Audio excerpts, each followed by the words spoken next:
ආයුබෝවන් ලංකා වාණිජ්‍ය මණ්ඩලයේ ආර්ථික බුද්ධි ඒකකයේ සමගින් economy.lk ඔබ වෙත ගෙන එන මාසික ආර්ථික විග්‍රහයේ අප්‍රේල් කලාපය වෙත ඔබ ඉතාමත් ආදරයෙන් පිළිගනු ලබනවා. අපි බලමු 2025 අප්‍රේල් මාසයේදී ශ්‍රී ලංකා ආර්ථිකයේ වගේම ගෝලීය ආර්ථිකයේ සිදුවුණු මූලික වෙනස්කම් මොනවාද කියලා. මුලින්ම අපි යමු ශ්‍රී ලංකා ආර්ථිකය වෙත. ඔබට මතක ඇති පසුගිය ආර්ථික විග්‍රහයෙන් අපි ඔබට ඉදිරිපත් කළා 2024 සමස්ත වර්ෂය සඳහා ශ්‍රී ලංකා ආර්ථිකය 5% වර්ධනයක් ළඟා කරගෙන තිබෙන බව. ආර්ථිකයේ ඉදිරි දැක්ම කෙරෙහි සලකා බලනකොට ආසියානු සංවර්ධන බැංකුව විසින් 2025 අප්‍රේල් මාසයේදී නිකුත් කරනු ලැබුවා ඔවුන්ගේ Asian Development Outlook වාර්තාව. එම වාර්තාවට අනුව 2025 වසරේදී ශ්‍රී ලංකාව 3.9ක වර්ධනයකුත් ඉන් අනතුරුව 2026 වසරේදී තව දුරටත් ආර්ථික වර්ධනය මන්දගාමී වෙමින් 3.4ක වර්ධනයකුත් තමයි ඔවුන් පුරෝකථනය කර තිබෙන්නේ. කොහොම වුණත් මේ පුරෝකථනයන් සිදු කර තිබෙන්නේ ඇමරිකා එක්සත් ජනපදය විසින් නව තීරුබදු ක්‍රමය ප්‍රකාශයට පත් කිරීමට පෙර බව මතක තියාගන්න ඕනේ. ආර්ථිකයේ ප්‍රධාන අංශ තුනම අඛණ්ඩව 2025 වසරේදී වර්ධනය වනු ඇතැයි ආසියානු සංවර්ධන බැංකුව අපේක්ෂා කරනවා. ඒ වගේම 2024 වසරේදී ශක්තිමත් ලෙස ප්‍රකෘතිමත් වූ කර්මාන්තාංශයේ වර්ධනය තරමක් මන්දගාමී වනු ඇතැයිද ඔවුන් අපේක්ෂා කරනවා.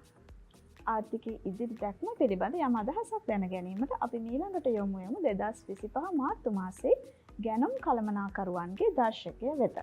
2025 මාර්තු මාසය සඳහා ගැනුම් කළමනාකරුවන්ගේ දර්ශකය අනුව නිෂ්පාදනාංශය 63.9ක දර්ශකාංකයකුත් සේවා අංශය 69.8ක දර්ශකාංකයකුත් වාර්තා කර තිබෙනවා. දැනට පවතින දත්ත අනුව පෙබරවාරි මාසයේදී ඉදිකිරීම් ගැනුම් කළමනාකරුවන්ගේ දර්ශකය 55.6ක අගයක් වාර්තා කර තිබෙනවා. මෙම දර්ශක තුනම දර්ශකාංක අගය 50ට වැඩි වගයක් වාර්තා කර තිබීමෙන් අපට පිළිබිඹු වෙනවා නිෂ්පාදන සේවා වගේම ඉදිකිරීම් කටයුතු සම්බන්ධයෙන්ුත් ශ්‍රී ලංකා ආර්ථිකයේ ඉදිරි දැක්ම ධනාත්මක බව. ඊළඟට අපි යමු උද්දමනය සම්බන්ධයෙන් සලකා බැලීමට. ජාතික පාරිභෝගික මිල දර්ශකය සහ කොළඹ පාරිභෝගික මිල දර්ශකය අනුව 2025 පෙබරවාරි මාසයේදී වාර්තා කළ අගයට වඩා 2025 මාර්තු මාසයේදී උද්දමනය තරමක ඉහළ යාමක් වාර්තා වී තිබෙනවා. කොළඹ පාරිභෝගික මිල දර්ශකය අනුව පෙබරවාරි මාසයේදී 4.2ක අවදමනයක් ලෙස වාර්තා වූ මතුපිට උද්දමනය මාර්තු මාසයේදී 2.6ක් දක්වා අවදමන මට්ටම අඩු වී තිබෙනවා.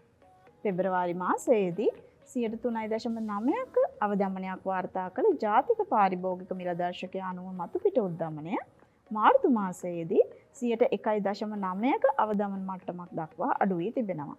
මේ අනුව අපිට පෙනී යනවා ශ්‍රී ලංකා ආර්ථිකයේ අවදමන තත්ත්වය ක්‍රමයෙන් අඩු වෙමින් පවතින බව. මම කලින් සඳහන් කර ආසියානු සංවර්ධන බැංකුවේ Asian Development Outlook වාර්තාවේ දක්වා ඇති පුරෝකථනයන්ට අනුව 2024 වසරේදී 101.2ක් ලෙස වාර්තා වූ උද්දමනය 2025 වසරේදී 3.1ක් දක්වා ඉහළ යනු ඇති බවත් ඉන් ඔබට 2026 වසරේදී 4.5ක මට්ටමක් කරා වර්ධනය වනු ඇති බවත් ආසියානු සංවර්ධන බැංකුව පුරෝකථනය කර තිබෙනවා. 2025 පෙබරවාරි මාසයේදී විදේශ වෙළඳ හිඟය ඇමරිකානු ඩොලර් මිලියන 411ක් මට්ටම දක්වා ඉහළ ගොස් තිබෙනවා. මෙය පසුගිය වසරේ පෙබරවාරි මාසයේදී වාර්තා කළ වෙළඳ හිඟයට වඩා 29ක ඉහළයක්. පසුගිය වසරේ පෙබරවාරි මාසයට සාපේක්ෂව භාණ්ඩ අපනයන 6%ක අඩුවීමක් වගේම ආනයන 6.2ක වැඩිවීමක් වාර්තා කර තිබෙනවා 2025 පෙබරවාරි මාසයේදී. සේවා ගිණුමේ ශේෂය පසුගිය වසරේ පෙබරවාරි මාසයට සාපේක්ෂව 6%ක වර්ධනයක් වාර්තා කර තිබෙනවා. මාර්තු මාසයේදී සංචාරක පැමිණීම් 2,29,298ක් ලෙස වාර්තා වෙන අතර එය පසුගිය වසරේ මාර්තු මාසයට සාපේක්ෂව 10%ක වර්ධනයක්. සංචාරක කර්මාන්තය තුළින් ඉපයීම් 5%කින් වර්ධනය වී ඇති අතර විදේශ ප්‍රේෂණ ගලායම් 21%කින් වර්ධනය වී තිබෙනවා. ඇමරිකානු ඩොලරයට සාපේක්ෂව ශ්‍රී ලංකා රුපියල 2025 වසරේ මේ දක්වා කාලය තුළ 2%කින් අවප්‍රමාණය වී තිබෙනවා. නිල විදේශ සංචිත 2025 මාර්තු අග වන විට ඇමරිකානු ඩොලර් බිලියන 6.52ක් දක්වා ඉහළ ගොස් තිබෙනවා.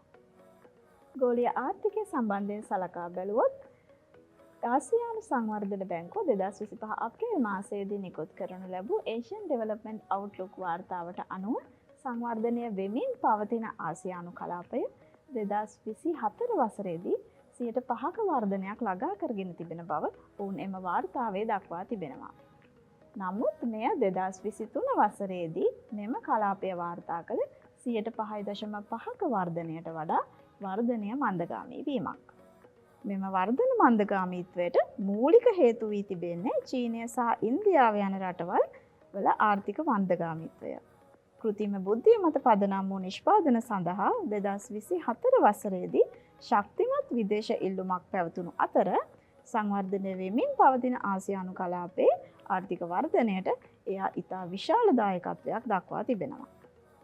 කලාපීය ආර්ථිකයේ ඉදිරි දැක්ම සම්බන්ධයෙන් සලකා බලන විට වෙළඳපොළ අවිනිශ්චිතතාවය ඉහළ යාම වගේම තීරුබදු වැඩිවීම හේතුවෙන් 2025 වසරේදී සංවර්ධනය වෙමින් පවතින ආසියානු කලාපයේ ආර්ථික වර්ධනය 4.9ක් සහ 2026 වසරේදී එය 4.7ක් දක්වා තව දුරටත් මන්දගාමී වනු ඇතැයි ආසියානු සංවර්ධන බැංකුව බලාපොරොත්තු වෙනවා.